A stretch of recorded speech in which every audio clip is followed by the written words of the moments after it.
If you haven't done so yet, please pause the video and attempt the question first before moving on. We can begin this question by calling the wire that's lying on the x-axis wire number 1 and the wire that's along the y-axis wire number 2. We can also call any magnetic field that is pointing out of the page as being positive and any magnetic field that's pointing into the page as being negative.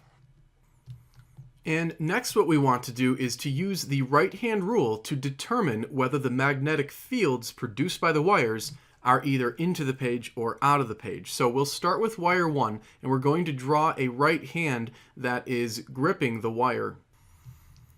So here is that hand, not the greatest drawing, I admit. We have the thumb pointing in the direction of the current, and when we grip the wire, we'll notice that the fingers would be curling around the wire, and at point P, that means that the magnetic field would be pointing out of the page, and we use little dots to denote that. So hopefully it's clear that the magnetic field produced by wire 1 is coming out of the page based on that right-hand rule. And because it's coming out of the page, it's going to end up being a positive magnetic field. We then wrap our right hand around wire 2. Again, another attempt at drawing this. We point our thumb in the direction of the current just as before, and hopefully we could see that our 4 fingers would be curling into the page at point P. And since they're into the page, the magnetic field produced by the second wire will be into the page. We use these little crosses to represent that. That means that the sign of the magnetic field will be negative according to our chosen convention. So B2 has to have a negative value. Now, the net magnetic field is going to be equal to the sum of the individual magnetic fields. Again, B1 is positive, but since B2 is negative, we actually have to write minus B2. And now we've brought in the expression for the magnetic field produced by current-carrying wires. In this expression, we have a constant known as mu.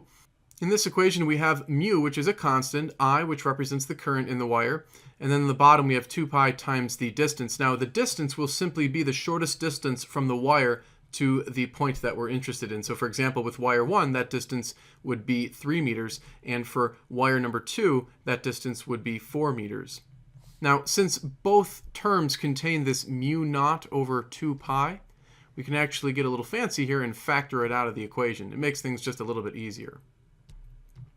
And now we can simply plug in all the known values for the currents and the distances. We've already mentioned what the distances are. Notice that the wire that we've labeled wire 1 carries a current of 7 amps, and the wire that we labeled wire number 2 carries a 6 amp current.